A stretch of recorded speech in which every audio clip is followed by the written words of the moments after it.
Welcome to Shukla study point. आप सभी का स्वागत है आपके अपने YouTube channel Shukla study point में। मैं शिवम शुक्ला आप सभी दोस्तों का हार्दिक स्वागत करता हूं। आज की वीडियो के माध्यम से हम अज्ञे जी की एक कहानी है रोज़ कहानी, तो उस कहानी के बारे में चर्चा करने वाले हैं। और अज्ञे की सर्वश्रेष्ठ कहानियों में से एक मानी जाती है। कथा और शिल्प दोनों की दृष्टि से कहानी कला का एक विलक्षण नमूना इस कहानी को कह सकते हैं। खास करके गैंग्रीन कहानी जिसको कहा जाता है।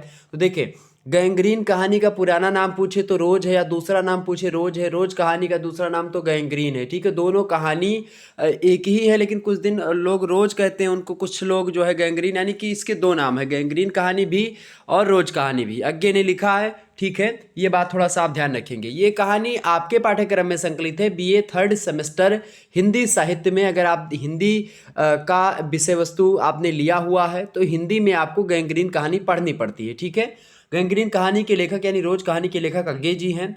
हिंदी गद्य आपको पढ़ना होता है थर्ड सेमेस्टर में। उसी हिंदी गद्य में कहानी कुछ संकलित हैं। उनमें से मैंने आपको बताया होगा कि लगभग आपके पाठ्यक्रम में 6 कहानियां संकलित हैं। पंच परमेश्वर प्रेमचंद की, पाजेब कहानी जयनेंद्र कुमार की, गैंग्रीन कहानी अज्ञे की, पर्दा कहानी यशपाल की, तीसरी कसम कहानी फणीश्वरनाथ रेणु की, पिता कहानी ज्ञान रंजन की। इसी प्रकार से अन्य कहानियों पर भी मैं चर्चा कर दूंगा अगर आप कहेंगे तो। बाकी मैंने एक कहानी पर पंच परमेश्वर पर चर्चा करी है इससे पहले। ठीक है, तो आप उसको देख लीजिएगा। तो हिंदी गद्य की में अगर हम थर्ड सेमेस्टर में बढ़ें आगे, तो खास करके हमको एक प्रश्न है इस कहानी को लेकर के जो हमेशा आता है कि गैंग्रीन कहानी जो है, आपसे प्रश्न पूछेगा कि कहानी कला के प्रमुख तत्वों के आधार पर अज्ञे की कहानी गैंग्रीन की समीक्षा कीजिए, या शिल्प की दृष्टि से अज्ञे की कहानी गैंग्रीन की विवेचना कीजिए, या आपसे पूछ सकता है गैंग्रीन कहानी का सारांश अपने शब्दों में लिखें। तो ऐसे कुछ प्रश्न जो पूछे जाएंगे उनके उत्तर आप लिखने के लिए समर्थ हो सकेंगे इस वीडियो को देखने के बाद में। एक बार सभी लोग वीडियो को लाइक और शेयर कर दीजिएगा। आपकी परीक्षाएं लिखित हो रही उस दृष्टि से यह आपके लिए बहुत ही हेल्पफुल हो जाएगा। चले थोड़ा सा जानने का प्रयास करते हैं किस आधार पर, यानी किस तरीके से आप अपने उत्तर को लिखेंगे। प्रश्न आपका है, देखेंगे, कहानी कला के प्रमुख तत्वों के आधार पर। कहानी कला क्या है, सबसे पहले ये मैंने आपको बताया है। कहानी कला के मुख्य रूप से आपके 6 तत्व होते हैं। कौन कौन से तत्व होते हैं? सबसे पहला होता है आपका, क्या होता है भाई? सबसे पहला तत्व होता है आपका कथोपकथन। ठीक है, क्या, या कथानक, सॉरी कथानक या कथा वस्तु जिसको आप कहते हैं। दूसरा आपका होता है पात्र, और मतलब पात्र ये बोलो या फिर चरित्र चित्रण बोलो, दूसरा हो गया। तीसरा आपका होता है भाई क्या, संवाद शैली या कथोपकथन जिसको आप कहते हैं। चौथा जो आपका वो होता है, वो क्या होता है? चौथा होता है आपका देश काल या वातावरण जिसको आप कहते हैं। पांचवा होता है आपका भाषा और शैली। ठीक है, भाषा और शैली पांचवा हो गया आपका। और जो आपका छठवा है वो होता है उद्देश्य। ठीक है, चूंकि बिना उद्देश्य की कोई कहानी उतना ज़्यादा समर्थ नहीं हो पाती है जितना उसको होना चाहिए। तो ये 6 तत्वों का समाहार जिस कहानी में समाहिति या समन्वय स्थापित कर लेता है लेखक, तो वो कहानी बड़ी ज़बरदस्त होती है। और ख़ास करके यही काम किया है अज्ञे जी। अज्ञे जी की यह कहानी जो है ये आत्मकथात्मक शैली में लिखी हुई एक कहानी है। और इस कहानी का जो प्रमुख पात्र है उसमें डॉक्टर महेश्वर हैं। अब इसमें थोड़ा सा मैं पात्र परिचय आपको समझा दूं, उसके बाद में फिर विवेचना हम चर्चा करेंगे। सबसे पहले इसमें डॉक्टर महेश्वर हैं। ठीक है, डॉक्टर कौन है भाई? इसमें महेश्वर जो हैं वो इस कहानी के एक मुख्य पात्र में आते हैं। और मुख्य पात्र में या नायिका या नायक बोले तो एक ही है, उसी के आधार पर पूरी की पूरी कहानी घूमती है। महेश्वर की जो पत्नी है, ठीक है, महेश्वर की पत्नी कौन है भाई? महेश्वर की पत्नी है मालती। और इसी मालती के इर्द गिर्द पूरी की पूरी कहानी आपकी घूमती हुई दिखाई पड़ेगी। मालती एक जो है मुख्य पात्र है। और इसमें एक अतिथि आता है जो कि संपूर्ण कहानी का वक्ता है, यानी जो कहानीकार है खास करके वो, या कहानी का वक्ता है वो भी आता है इसमें। ठीक है, और इस कहानी में आप देखते हैं मालती जो है एक अच्छे घर की लड़की होती है, पढ़ी लिखी है, बाल्य अवस्था में चंचल स्वभाव की होती है, जिद्दी होती है, थोड़ा सा ना पढ़ने वाली जो है लड़की हुआ करती थी ये मालती जो है। अतिथि यानी जो इस कहानी का लेखक है अज्ञे जी को मान सकते हैं, या फिर और कोई हो सकता है। तो कहानी का जो लेखक है वो अतिथि बन करके इन्हीं मालती और महेश्वर के घर में आता है। तो मालती के विवाह से पहले चूंकि वह जो अतिथि आता है वो उसका सहपाठी था, साथ पढ़ा था, और मुंह बोला भाई था, मुंह बोली बहन थी, यानी दूर का रिश्तेदार के एक प्रकार से बहन भाई का रिश्ता लगता था। मालती का विवाह जो था महेश्वर के साथ हो जाता है।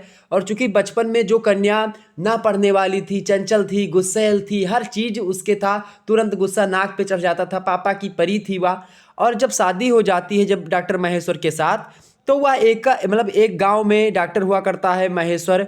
वहां पहुंचने के लिए मीलों पैदल भी चलना पड़ता है। उस गांव में आप देखते हैं नौकर चाकर सब्जी ये सब नहीं मिलते हैं। डॉक्टर महेश्वर वहां एक सरकारी क्वार्टर में रहते थे और उनका एक छोटा सा बाद में पुत्र होता है मालती से, ठीक है, जिसका नाम टिटी होता है। तो महेश्वर और मालती का लड़का है टिटी, तो ये बात थोड़ा सा आप ध्यान रखेंगे। तो इस टिटी भी बात बीच बीच में आपको दिखाई पड़ता है, कहानी में रोता हुआ दिखाई पड़ता है। मालती उसको लेकर के उसको कभी चुप करवाती, कभी खाना, कभी जो है नाश्ता तैयार करने में बिजी रहती। तो इसी प्रकार से जीवन की निरस्ता का वर्णन बताया गया है।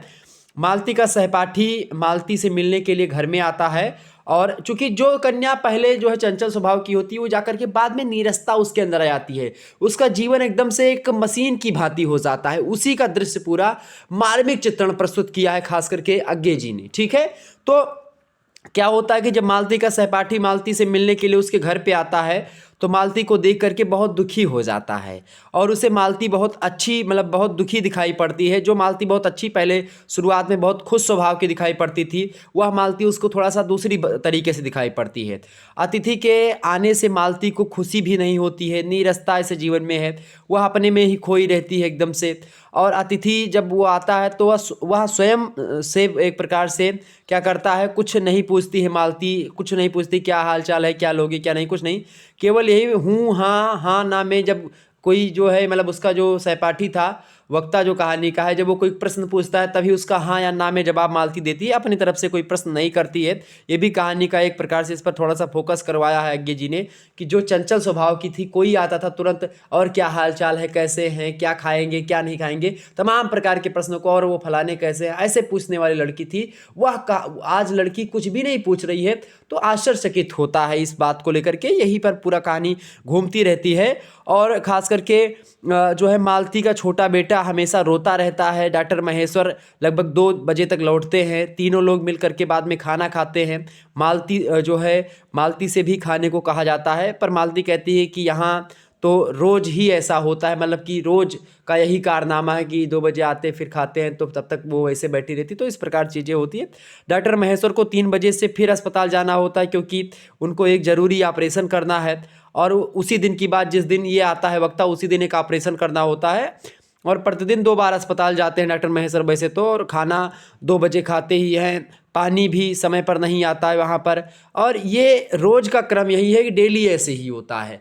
तो डेली जब किसी जीवन में इस प्रकार से एक ही घटना होती है तो क्या होता है, जीवन मशीनीकरण हो जाता है जीवन का, ठीक है। तो एक प्रकार से जीवन नीरसता पूर्ण हो जाता है। तो यही होता रहता है। अतिथि जो है मालती से उस विषय में जानकारी प्राप्त करना चाहता है। शाम को महेश्वर एक कागज़ में आम लेकर के आते हैं और ख़ास करके मालती उस कागज़ के टुकड़े को पढ़ने में लीन हो जाती है और रात में सभी खाना खा कर के सो जाते हैं।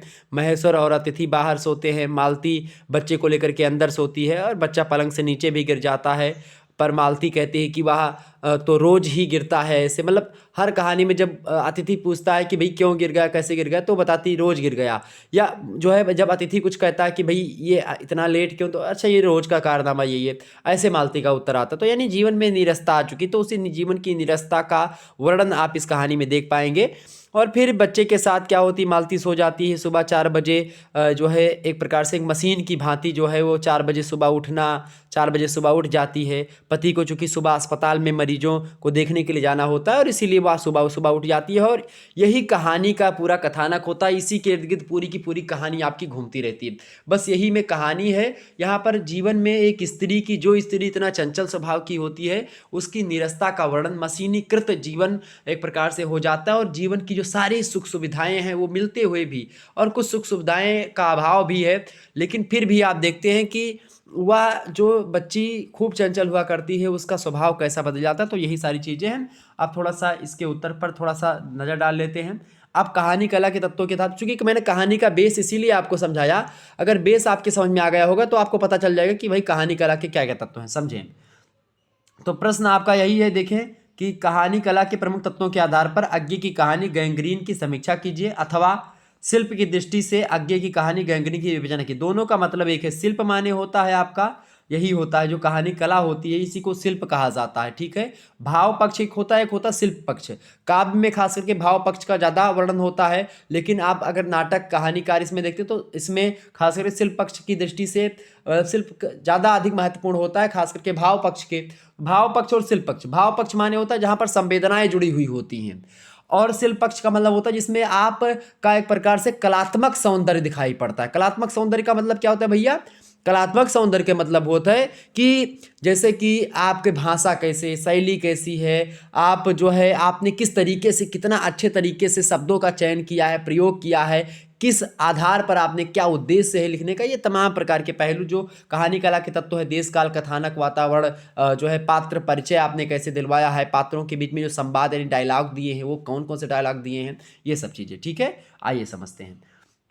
उत्तर में आपको लिखना है ऐसे, देखिए उत्तर लिखने का तरीका आप सीख लो। देखिए आप पहले तो गैंग्रीन कहानी के बारे में कुछ बातें बताएंगे, उसके बाद में फिर उसके कहानी कला आप लिखेंगे। कहानी कला के मुख्य रूप से 6 तत्व होते हैं, 6 के नाम लिख देंगे। उसके बाद में अब एक एक तत्वों के आधार पर हम कहानी आगे की जो गैंग्रीन कहानी है उसके इस विषय में चर्चा करते हैं। फिर आप पहला हेडिंग डालेंगे कथानक या कथा वस्तु, फिर दूसरी हेडिंग डालेंगे आप पात्र एवं चरित्र चित्रण, फिर तीसरी डालेंगे। इसी प्रकार से पूरा हेडिंग डालते हुए आप छइयों कला के तत्वों के हिसाब से गैंग्रीन कहानी के बारे में जो कुछ बातें आप जानते हो उसको बताना है, और वही चीज़ यहाँ पर लिखी हुई प्रस्तुत है। आइए चर्चा करते हैं। तो गैंग्रीन, एक बार अगर वीडियो आपको पसंद आ रही फटाफट से तो वीडियो को लाइक कर दीजिए, शेयर कर दीजिए सभी दोस्तों के पास अपने। ठीक है, गैंग्रीन कहानी जो है आगे की एक सुप्रसिद्ध कहानी है। यह कहानी सन 1990 में प्रकाशित हुई थी। यह बात भी ध्यान है, कब प्रकाशित हुई? 1990 में प्रकाशित हुई थी। और हिंदी साहित्य जगत में यह कहानी रोज नाम से अधिक प्रसिद्ध है बजाय गैंग्रीन के। तो गैंग्रीन कहानी बोलो चाहे जो है रोज कहानी, दोनों की बात एक ही है। क्लियर? किसी कहानी की समीक्षा के लिए कतिपय विद्वानों ने 6, कतिपय माने बहुत सारे विद्वानों ने 6 अनिवार्य तत्व बताए हैं, जिसके आधार पर गैंग्रीन कहानी की समीक्षा इस प्रकार करते हैं। अब वो 6 तत्व कौन कौन से हैं मैंने आपको बताया। कथानक या कथा वस्तु, दूसरा पात्र एवं चरित्र चित्रण, तीसरा संवाद या कथोपकथन, चौथा देश काल या वातावरण, पांचवा भाषा और शैली कैसी है, और इसके अलावा उद्देश्य जो छठवां होता है आपका वो होता है। सबसे पहले हम समझेंगे इस कहानी की कथानक या कथा वस्तु क्या है। तो कथानक कथा वस्तु मैंने शुरुआत में ही कहानी का पूरा समझा दिया, वैसे फिर से एक बार समझ लेते हैं। देखिए कथानक और कथा वस्तु हेडिंग डालेंगे, दोनों का मतलब एक ही होता है। कहानी कथानक पर ही निर्भर करती है कि उसकी मेन स्टोरी क्या है, उसी को कथानक कहते हैं। तो कहानी कथानक पर ही निर्भर करती है। कहानी का कथानक जितना अधिक प्रभावी होता है कहानी भी उतनी अधिक प्रभावशाली होगी, ऐसा विद्वानों ने भी माना है, सभी ने मुहर भी लगाई है। यानी कि जितना अच्छा कथानक होगा उतने ही अच्छी आपकी कहानी मानी जाएगी। गैंग्रीन कहानी का कथानक अत्यंत लघु घटना पर आधारित है, नहीं एक छोटी घटना है। एक घर में ही आप देखते हैं अतिथि आता है, उसी घटनाओं को लेकर के ही कहानी संपूर्ण हो जाती है। और जो कहानी की नायिका मालती की एक दिन की दिनचर्या का वर्णन करता है, यानी मालती जो है उसके एक दिन के जीवन की जो घटनाएं हैं वो घटनाएं किस प्रकार से होती हैं, और उसी घटनाओं के माध्यम से डेली की घटनाओं को बताने का प्रयास यहाँ पर मालती के द्वारा अतिथि को किया जाता है कि ये तो डेली का काम है, ये रोज का काम है, इसीलिए इस कहानी को रोज भी कहा गया। ठीक है, तो कहानी के पहले भाग में आप देखेंगे मालती का सहपाठी जो है उससे मिलने के लिए वहां पर आता है इसके घर पर। वह औपचारिक स्वागत करती है। औपचारिक माने एक प्रकार जैसे कोई अगर आप किसी बॉस के घर पर अपने पहुंच जाएं, आप नौकरी कर रहे हैं और वहां पर आपका स्वागत किया जाए एक औपचारिक तरीके से, सरकारी जैसे किसी दफ्तर में जाएं तो आपका कोई स्वागत करे, तो उसी प्रकार से इसको कहते हैं औपचारिक स्वागत। अनौपचारिक स्वागत वो होता है जैसे गाँव वगैरह में किसी नात रिश्तेदारी में पहुंच गए, भैया चाहो पी लियो, पनियो पी लियो और खाई लियो, नमकीनियो लई हैं जुड़ते भारत से खोल कर दे दिन बिस्कुटो चाय के साथ ही मिलेगा। तो कई प्रकार का स्वागत होता है। अब गाँव में पहुंच जाओ तो थरिया आवत ही ओमन पानी रख के बाल्टी भर लोटम दे के बढ़िया गोड़ धोवा जाता है, तो इस प्रकार से स्वागत होता, तो इसको अनौपचारिक स्वागत आप कह सकते हैं। तो यहाँ पर औपचारिक स्वागत की बात की गई, यानी कि ज़्यादा मतलब मेल जोल या घुल मिल करके बातचीत ना करना, ज़्यादा बैठ करके भैया कहो हाल चाल गौवा का कैसा है, ये सब हाल चाल नहीं हुआ। ठीक है, यानी औपचारिक स्वागत हुआ जिसमें कोई उत्साह नहीं था। और अब औपचारिक स्वागत में आप देखते हैं उत्साह बिल्कुल भी नहीं होता है। वह उससे हाल चाल तक नहीं पूछती है, उससे कोई बात भी नहीं करती है। अपने जो कि बचपन का सहपाठी है, मुबोला भाई है, केवल उसके प्रश्नों का रूखा सा जवाब देती है, हाँ या ना में जवाब देती। मैंने शुरुआत में आपको बताया, शादी के 2 वर्षों में ही चंचल बातूनी लड़की का व्यक्तित्व बुझ सा गया है। ऐसी बच्ची, ऐसी लड़की जो कि शादी से पहले क्या होती थी, सबसे लड़ भी जाया करती थी, सबसे तुरंत कोई बात होती थी तुरंत कटाक्ष करती थी, तुरंत बोलती थी, सबसे पहले जाकर के और क्या हालचाल है तमाम प्रकार की बातों की किया करती थी। वही लड़की 2 साल के बाद शादी के किस प्रकार से नीरसता से ग्रसित हो चुकी है, उसका व्यक्तित्व बुझ सा गया है। और कहानी आप देखते हैं कि कहानी में मालती को लगभग दोपहर से रात के 11 बजे तक की दिनचर्या का वर्णन मिलता है। दोपहर का खाना बनाना हुआ, अपने पति डॉक्टर महेश्वर और अतिथि को खाना खिलाने के बाद वह अपने बेटे को संभालती है। 3 बार 3 बजे खाना खाती है अपना, चूँकि 2 बजे जब महेश्वर आते हैं, महेश्वर खाते फिर उसके बाद में वो भी खाती है। तो उसके बाद बर्तन मांजती है, खाने के बाद में कुछ देर आराम करती है, परंतु उसके चेहरे का उत्साह का कोई भाव उसके जो है उस चेहरे पर नहीं दिखाई पड़ता। इस प्रकार रात को बच्चे को संभालते हुए खाना बनाती है। और पहले कोई टीवी सीरियल भी नहीं चलता था कि ये रिश्ता क्या कहलाता है और ये सब चलता हो, कोई सीरियल की देख करके अपना थोड़ा सा मन बहला ले, या फिर स्क्रीन टच मोबाइल भी नहीं थी जिस समय कहानी लिखी गई, ठीक है, तो कोई भी चीज़ नहीं देख पा रही थी, तो नीरस हो गई थी। आजकल तो भाई मनोरंजन के साधन है, टीवी हैं, सीरियल्स हैं, टीवी सीरियल सब है, आप देखते हैं आराम से। लेकिन पहले उस समय नहीं था, तो बहुत ज़्यादा नीरस हो गई थी। आप ही अगर किसी दिन अगर स्त्रियों की तो बहुत बड़ी बात है कि वो घर में रह करके किस तरीके से सारी चीज़ें करती। गाँव कर की महिलाएं खास करके महीने में 1 आध बार बाजार जाना होता है, जब कहीं तबीयत खराब हुई या कहीं पर कुछ खरीदने वरीदने का हुआ तब जाती हैं। बाकी वैसे बेचारों के जीवन ऐसे व्यतीत होता रहता है, तो नीरसता आ जाती है। आप रूखापन आ जाता है जब कोई उससे आप बोलोगे, तो हो सकता है कि थोड़ा सा जो है एक प्रकार से झुंझुलाहट सी आ जाती है अकेलेपन से, ठीक है। तो इसको समझना चाहिए। बच्चे को संभालते हुए खाना बनाती है, 10:30 बजे सबको खाना देती है रात में, और बाद में स्वयं खाना खाती है। उसके बाद में बर्तन मांजते मांजते रात के 11 बज जाते हैं। फिर बच्चे के साथ सो जाती है। सुबह 4 बजे आप देखते हैं वो फिर से यंत्रवत उठ जाती है। यंत्रवत माने मशीन के तरीके से उठ जाती। 4 बजे सुबह उठना, रात में 11 बजे सोना, ये स्त्रियों की आज की परंपरा। गाँव वगैरह में देखते हैं तो 4 बजे स्त्रियाँ उठ जाती हैं। 4 बजे झाड़ू वाड़ू करके, पोछा लगा करके, नहा धो करके उसके बाद में फिर तुरंत जो है अपने किचन में जाकर के खाना साना बनाने का तैयारी करती हैं। तो इस प्रकार से होता है। यंत्रवत जीवन एक प्रकार से लगने लगता है, और क्योंकि उसके पति को सुबह अस्पताल जाना पड़ता है। और यही कहानी का कथानक है। बस इतने कहानी में खत्म हो जाती है। और प्रायः कहानी के कथानक में मौलिकता है। मौलिकता माने होता है कहीं से कहानी किसी की चुराई हुई नहीं है। कहानी मूल रूप से अज्ञे के दिमाग की उपज ही है, ठीक है। रोचकता भी है, कहानी में रोचकता भी आती, क्या होगा आगे, क्या होने वाला है। कहानी अगर आप पहली बार मर्तबा पढ़ेंगे तो आपको लगेगा इस प्रकार से। क्रमबद्धता है कहानी में, एक क्रम के बाद में दूसरा क्रम नहीं। एक समय का भी ध्यान रखा गया कि भाई 4 बजे उठी, फिर सुबह ये करे, फिर वो करे। इस प्रकार से दोपहर का खाना हुआ, फिर शाम का खाना हुआ, बीच में बच्चा रात में गिरता भी है बेड से, तो ये चीज़ें होती है। सुसंबद्धता भी है, एक से कि एक कहानी पढ़ेंगे तो पूरा कथानक आपको समझ में आएगा। विश्वसनीयता भी है कथानक में, उत्सुकता भी है, प्रभावात्मकता भी है। जब आप कहानी पढ़ेंगे तो प्रभाव बनेगा, मालती का दुख और दर्द आपको दिखाई पड़ेगा। तमाम प्रकार के गुण आपको जो है होने चाहिए। कथानक में वो सारे गुण हैं। गैंग्रीन कहानी में सभी गुण मिलते हैं। कहीं कहीं रोचकता के स्थान पर गंभीरता ले लेती है, जो कथानक के अनुकूल ही है, तो उतना गंभीरता चलती है कहानी में, ठीक है। अब दूसरा आपको समझना है पात्र और चरित्र चित्रण। पात्र और किसी भी कहानी में यही 6 तत्व होते हैं। उपन्यास के भी यही 6 तत्व होते हैं। इसी पर पूरा का पूरा उपन्यास, कहानी, ये सब चलते हैं, ठीक है। नाटक में एक आता और आ जाता है मंचन, अभिनेता, ये सब आ जाती है। आपका जो है नाटक में 1-2 और आ जाते हैं, बाकी सब वही होता है। पात्र एवं चरित्र चित्रण की बात की तो गंगरीन कहानी में केवल 4 पात्र हैं। मालती है, मालती का पति डॉक्टर महेश्वर हैं, उसका बेटा टिटी है, और अतिथि जो आता है, जो कि मुंहबोला भाई है मालती का, सहपाठी साथ में पढ़ा था। मालती कहानी का केंद्रीय पात्र है, यानी सबसे मुख्य पात्र मालती है। कहानी का कथानक और मूल भाव मालती के पात्र से ही जुड़ा हुआ है।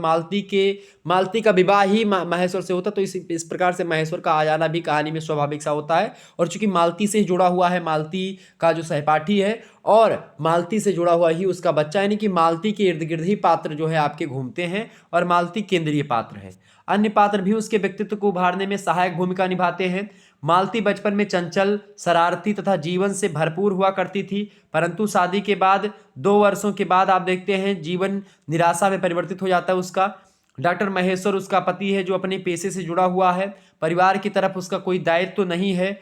वह जो है वह जब भी मालती की तरह यांत्रिकता का शिकार है, मतलब कि 1 मिनट, हाँ, वह भी मालती की तरह यांत्रिकता का शिकार है। मतलब जिस प्रकार से मालती घर में रह करके सारी चीज़ें करती, यंत्रवत हो चुकी है, मशीनीकरण हो चुका है उसका, यानी मशीन के जैसे कि भाई ये करना डेली का डेली वही काम, वैसे माहेश्वर का भी काम है डेली दफ्तर जाना हुआ, ये करना। कोई जीवन में रोचकता, कोई जीवन में एक प्रकार से अच्छी चीज़ें नहीं आ रही हैं। ठीक है, टीटी उन दोनों का बेटा है, महेश्वर और मालती का। माँ बाप दोनों के होते हुए भी उनके प्यार से अछूता है जो है टीटी जो बच्चा है। अतिथि की भूमिका केवल तीनों के व्यवहार का विश्लेषण करना है।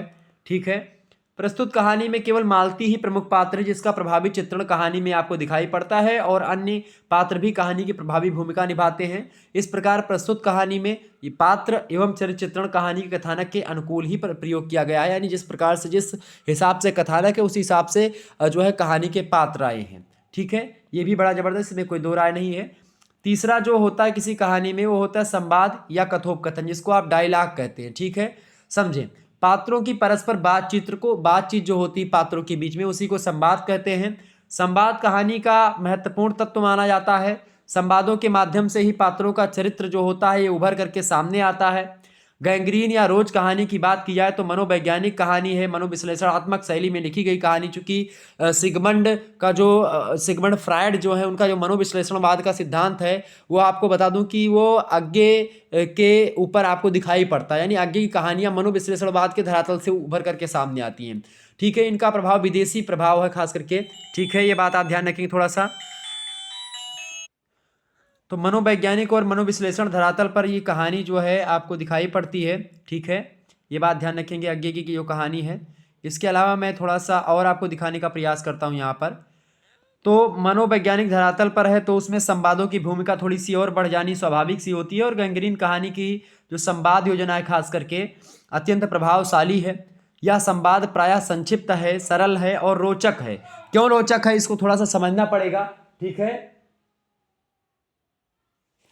रोचक इसलिए है चूंकि वे संवाद कहानी को गति प्रदान करते हैं और कहानी में नाटकीयता उत्पन्न करते हैं, और इसीलिए खास करके अभी मैं थोड़ा सा एक उदाहरण के माध्यम से समझने का भी प्रयास करता हूं। ठीक है, समझें, तो गैंग्रीन कहानी की जो पात्र योजना है या संवाद शैली है खास करके उसकी बात की जाए तो अत्यंत प्रभावशाली है, संक्षिप्त छोटे छोटे वाक्यों का प्रयोग है बातचीत में, सरल है, रोचक है और कहानी को गति प्रदान करते हैं चूंकि जो कथोपकथन होते हैं, डायलॉग होते हैं और कहानी में नाटकीयता उत्पन्न करते हैं। एक उदाहरण आपको देखना चाहिए यहाँ पर। देखें, उसने कहा आ जाओ और बिना उत्तर की प्रतीक्षा किए भीतर की ओर चली। मैं भी उसके पीछे हो लिया। भीतर पहुंचकर मैंने पूछा वे यहाँ नहीं है। ये अतिथि जब पहुंचता है उस समय का एक प्रकार से ये वक्तव्य है, उस समय का डायलॉग है, कथोपकथन है। जब अतिथि पहुंचता है मालती और महेश्वर के घर पर तो जो अतिथि पूछता है कि वे नहीं है, मतलब कि महेश्वर नहीं है, अभी आए नहीं है दफ्तर, मतलब कि अभी आए नहीं दफ्तर में है, मतलब मालती बोलती है। उसने कहा आ जाओ, किसने कहा? मालती ने कहा आ जाओ, और बिना उत्तर की प्रतीक्षा किए भीतर की ओर चल दी, मतलब कि आ जाओ, और ये भी नहीं सुना कि भाई क्या है क्या नहीं है, आ जाओ अंदर आ जाओ, बस ये बोला। ठीक है, और जो है जो कथो मतलब कि जो कहानी का वक्ता यानी कि जो उसका सहपाठी है अतिथि, वो कहता है कि मैं उसके पीछे हो लिया। भीतर पहुंचकर मैंने पूछा कहानी जब कुछ तो ये कहानी की मैं शैली को जो है एक प्रकार से और आगे की कहानियाँ जो होती है आगे कहते भी है कि मैं शैली अपनाई, तो मैं शैली की कहानी आप जिसमें दिखाई पड़ती है। वे यहाँ नहीं है पूछता है तो कहती है अभी आए नहीं, दफ्तर में हैं, थोड़ी देर में आ जाएंगे, कोई 1:30-2 बजे आया करते हैं, ऐसा मालती कहती है अतिथि से। कब के गए हुए हैं? अब ये प्रश्न करता है कौन? अतिथि जो है वो प्रश्न करता है कि कब के गए हुए हैं, तो वो कहती है सवेरे उठते ही चले जाते हैं। ठीक है, ये मालती का जवाब है। तो इस प्रकार से ये रोचकता, ये नाटकीयता, ये कथोपकथन के द्वारा यानी कि डायलॉग के द्वारा ये खास करके किसी कहानी में दिखाई पड़ती है आपको। ठीक है, इसके अलावा थोड़ा सा देश काल और वातावरण पर नजर डालेंगे। चौथा जो कहानी का मूल मंतव्य होता है, मुख्य तत्व होता है, वो देश काल और वातावरण होता है। देश काल और वातावरण का संबंध किसी कहानी के समय, स्थान और परिवेश से होता है। यानी वो कहानी किस परिवेश की है, वह कहानी किस स्थान से संबंधित है, वह कहानी किस समय में घटित हुई है, ये तमाम प्रकार की चीज़ें ये आती हैं देश काल और वातावरण से रिलेटेड, यानी किस धरातल पर कहानी जो है घटित हुई है। ठीक है। देश काल और वातावरण की सृष्टि कहानी को विश्वसनीय बनाती है। कहानी जो लेखक होता है, कहानी विभिन्न संकेतों और संवादों के माध्यम से वातावरण को सजीव करता रहता है। और खास करके गैंग्रीन कहानी की बात की जाए तो गैंग्रीन कहानी के लेखक ने वातावरण और देश काल का सफल वर्णन किया है। इसका एक उदाहरण अगर आपको मैं दिखाना चाहूँ तो देखिएगा, एक उदाहरण देखिए। दोपहर में उस सूने आंगन में पैर रखते ही मुझे ऐसा जान पड़ा मानो उस पर किसी सांप की छाया मंडरा रही हो। उसके वातावरण में कुछ ऐसा अकथ्य, अस्पृश्य, किंतु फिर भी बोझल और प्रकंपमय और घना सा सन्नाटा फैल रहा था। ये लेखक का खुद का कथन है, मतलब कि ये जो अतिथि आता है वो कहता है। कहानी पहाड़ी क्षेत्र से संबंध रखती है। लेखक ने जनजीवन की चहल पहल से दूर के क्षेत्र का शब्द चित्र कहानी में प्रस्तुत किया है। यानी जो एक प्रकार से किसके आरी बगल घर नहीं है और एक अजीब सा एक प्रकार से पहाड़ी पर घर बना हुआ है, तो उसमें निरस्ता का वर्णन आप देखते हैं इसमें होता रहता है। और उस पहाड़ी क्षेत्र की रात्रि का वर्णन करते हुए लेखक कहता है कि मैंने देखा दिन भर की तपन, अशांति, थकान, दाह पहाड़ों से भाप उठकर वातावरण में खोए जा रहे हैं, जिसे ग्रहण करने के लिए पर्वत शिशुओं ने अपनी चीड़ वृक्ष रूपी भुजाएं आकाश की ओर बढ़ा रखी हैं। ऐसा वहाँ पर जो है ये अतिथि वर्णन करता है, यानी कहानी का जो लेखक है वह। और इस प्रकार गैंग्रीन कहानी में देश काल और वातावरण का यथार्थ अंकन हुआ है, सत्य वर्णन हुआ, इसमें कोई दो राय नहीं है। आप अगला देखेंगे भाषा और शैली। किसी भी कहानी की भाषा और शैली सबसे महत्वपूर्ण होती है। मतलब कि जो कहानी के अनुकूल चीजें होती है उसका होना परम आवश्यक है। यानी कि कहानी के अनुकूल अगर भाषा का प्रयोग है और शैली का प्रयोग है तो ठीक है। ठीक है, वातावरण कैसा था, उस वातावरण में कौन सी भाषा शैली, उसको थोड़ा सा अपनाने का प्रयास और पात्रों की भाषा को ऐसा करने का प्रयास। तो भाषा और शैली जो होती है कहानी, मतलब गैंग्रीन कहानी की जो भाषा है सहज है, स्वाभाविक है, विषय के अनुकूल है, तत्सम, तद्भव, देशज, विदेशज तमाम प्रकार के शब्दों का प्रयोग भी किया है। आम बोलचाल के छोटे छोटे शब्दों का, वाक्यों का प्रयोग भी आपको दिखाई पड़ता है इसमें। भाषा प्रसाद गुण संपन्न है, ठीक है, ये ध्यान रखेंगे। कहानी में आत्मकथात्मक शैली प्रयोग है। मनोविश्लेषणवाद का प्रभाव है। मनोविश्लेषणात्मकता, भावात्मकता, चित्रात्मकता, संवाद शैली, इन सभी का प्रयोग हुआ। और प्रतीकात्मकता सर्वत्र व्याप्त है, जो कहानी के शीर्षक में झलकती दिखाई पड़ती है।